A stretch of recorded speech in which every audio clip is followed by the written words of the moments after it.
ঈদের আগের দিন রাতে যদি এরকম একটা সুন্দর ডেজার্ট তৈরি করে রাখেন তাহলে ঈদের দিনে টেবিলে অবশ্যই সবার মন কেড়ে নিবে। এটা বানানো একদমই সহজ। দুধ, সুজি, পেস্তা বাদাম এবং গোলাপ এই চারটার কম্বিনেশনে এই ডেজার্টটা খেতে অসম্ভব মজাদার।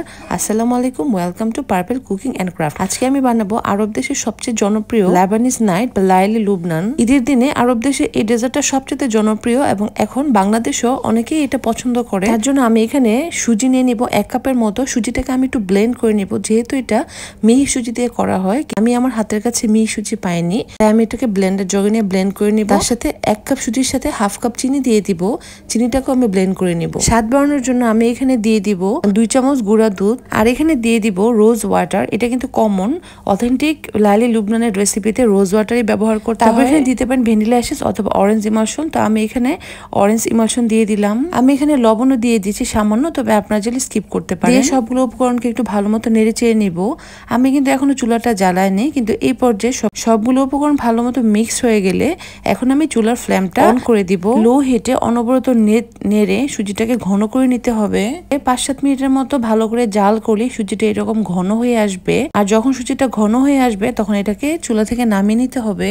আমি যেই পাত্রে সুজিটা ঢালবো সেটাতে আমি একটু তেল ব্রাশ করে নিব বা বাটার ব্রাশ করে নিব। তারপর সুজিটাকে আমি ঢেলে ভালো মতো উপরের সাইডটাকে স্প্যাচুলা দিয়ে একটু সমান করে নিব। এখন এটাকে ফ্রিজে রেখে দিব ঠান্ডা হওয়ার জন্য, অথবা এটাকে নর্মাল টেম্পারেচার রাখতে পারেন। 2-3 ঘন্টা রাখলেও এমনিতেই ঠান্ডা হয়ে যাবে। এখন আমি একটা জেলো বানিয়ে নিচ্ছি। এটা হচ্ছে লাইলি লুবনানের আপডেট ভার্সন। পানি নিয়ে নিলাম 2 কাপ এবং চিনি নিয়ে নিচ্ছি হাফ কাপ। তারপর এখানে অরেঞ্জ ইমালশন দিয়ে দিব। এখন আমি এখানে সামান্য একটু চায়না গ্রাস দিয়ে দিব যাতে এই জেলোটা জমে। তবে আপনারা চাইলে আগার আগার পাউডার বা জেলাটিন ব্যবহার করতে পারেন। কিছুক্ষণ জাল করার পরে এই মিশ্রণটা যখন সম্পূর্ণ গলে যাবে তখন আমি সুজির উপরে এই মিশ্রণটা ঢেলে দিব এবং নর্মাল ফ্রিজে রেখে কিছুক্ষণের জন্য সেট করতে দিয়ে দিব জেলোটা। এখন আমি তৈরি করব লাইলি লুবনানের স্পেশাল সুগার সিরাপ। 1 কাপ পানির সাথে 1 কাপ চিনি মিশিয়ে তারপর এটাকে চুলাতে কিছুক্ষণের জন্য জাল করে নিব। যখন ভালো মতো বলক চলে আসবে তখন এখানে রোজ ওয়াটার দিয়ে দিব এবং লেবুর জুস দিয়ে দিব। এটা কিন্তু দিতেই হবে। ভালো মতো সিরাপটাকে একটু জাল করে নিতে হবে। তারপর আমি সুগার সিরাপটাকে ভালো মতো ঠান্ডা হওয়ার জন্য নর্মাল টেম্পারেচারে কিছুক্ষণের জন্য রেখে দিব। এখন আমি ফ্রিজ থেকে সুজিটা বের করে নিয়ে আসছি। দেখুন আমি হাত দেওয়ার পর উপর থেকে জেলোটা উঠে আসছে না, তার মানে এটা ভালো মতো এটা জমে গিয়েছে। এখন আমি এখানে হুইপ ক্রিম নিয়ে নিলাম। হুইপ ক্রিম নিয়ে এই ডেজার্টের উপরে সুন্দর মতো একটু ডেকোরেশন করে নেব। আমি একটা স্টার শেপের নজেল দিয়ে সেটাতে ক্রিম নিয়ে নিজের মতো করে একটু ডিজাইন করে নিচ্ছি। এখন দিয়ে দিতে হবে পিস্তাচিও বা পেস্তা বাদাম এবং গোলাপের পাপড়ি। এই লাইলি লুবনানে কিন্তু পেস্তা বাদাম এবং গোলাপের কম্বিনেশনটা অবশ্যই রাখতে হবে। এখন এই ক্রিম এবং ডেজার্টটা ভালো মতো সেট হওয়ার জন্য ফ্রিজে রেখে দিবেন, কিন্তু আমি এটা সেট না করেই সঙ্গে সঙ্গে কেটে দেখিয়ে দিচ্ছি যে ভিতরটা কেমন হয়েছে। এখন আমি আমার এই ঠান্ডা করা সুগার সিরাপ এটার উপরে একটু ঢেলে দিব।